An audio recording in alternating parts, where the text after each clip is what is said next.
Yeah, okay. What I'm currently interested in is the mythology behind the stories and the places that we're seeing on television, because that shows the depth of the show, and it shows the depth of the characters.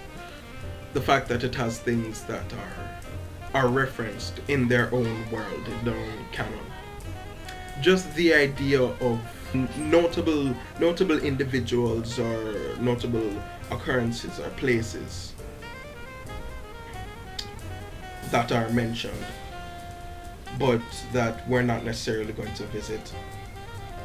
This isn't exactly what I was noticing in Danny Phantom when I was watching it today, but what I did notice is it seems that, because first, like when I'm sitting down and I'm contemplating, I'm looking at all of these different ghosts, other different abilities.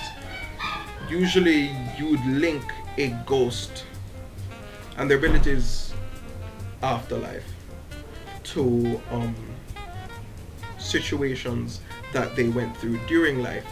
They told the story of Desiree, and Desiree got her powers.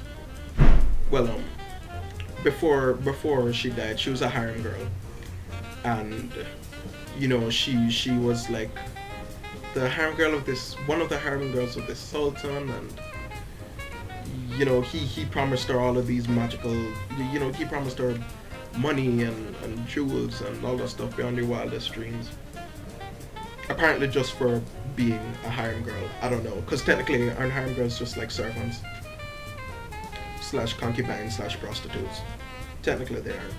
But at any rate, and his wife shooed her away. And after she had died of old age apparently. She came back with the ability to grant wishes, which is really strange. So I guess it depends on the It also depends on the culture that the person was from beforehand. But I digress. What I'm noticing with the ghosts in these three episodes in particular, with Pandora's Box, Undergrowth, and Vortex, is that some ghosts seem to uh, exhibit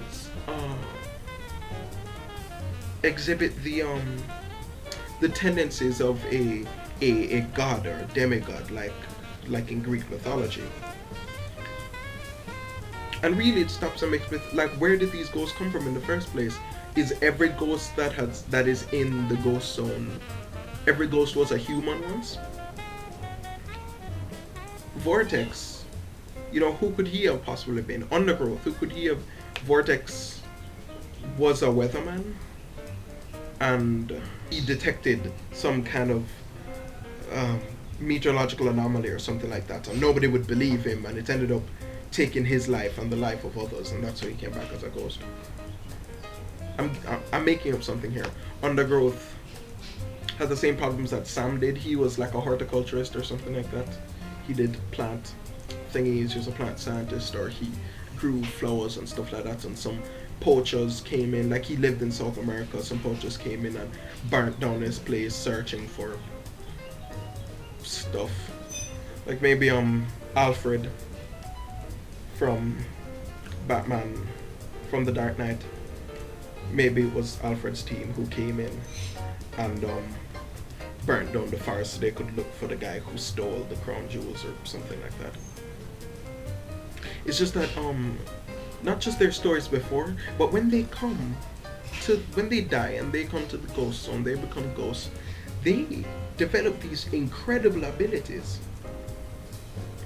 I mean, I don't know if this was their intention, but really it feels like a pantheon of different gods. Vortex can control all weather. He can be omnipresent. He can be more than one places at once. Undergrowth, his Undergrowth's control over plants and his ability to take control of people and make them do whatever he wants, turn them into his slaves. Those seem like godlike behaviors. And by godlike, I don't mean, Christian God. I mean, like, standard pagan gods. Mostly Greek is what I'm thinking of. Or like,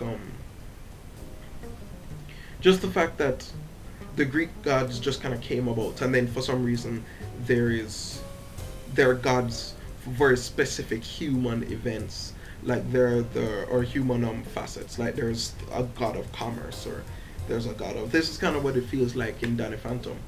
Like Desiree could be the goddess of desire and wishes, and just based off of how their powers are, I'd be separating them between gods and goddesses, and demigods and demigoddesses. For example, I wouldn't call Ember a goddess.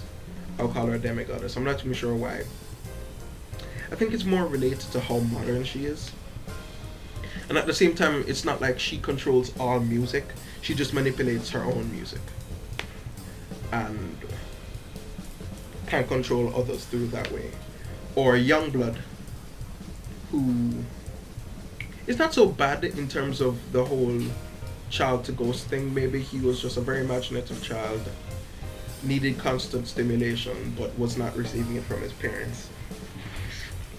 Died possibly horrifically. I'm trying to figure out who the skeleton thing would have been in his life. Unless he didn't even know him in life and he met him when he was in the ghost zone. But at any rate, it just seems that, even worse, an episode with Pandora's box. Apparently, all of those Greek, like, Pandora is there in the ghost zone, and she has 4 arms for some reason, and she's huge. She's like 10 feet tall. The Cyclops is there. A centaur is there. 2 minotaurs are there. One of those monsters, it's not a Cyclops, but he's covered in ice. He's there too. And Pandora's box is there. Does that mean that the entire Greek pantheon is there? Or does that just mean that certain individuals, including certain mythological creatures who have died, have now ended up in the ghost zone? How ancient is the ghost zone? Is it as old as human beings? If so, where did it come from? And really, it comes forward in the same way that the pantheon came forward, where it was kind of just born from chaos, even though chaos was personified.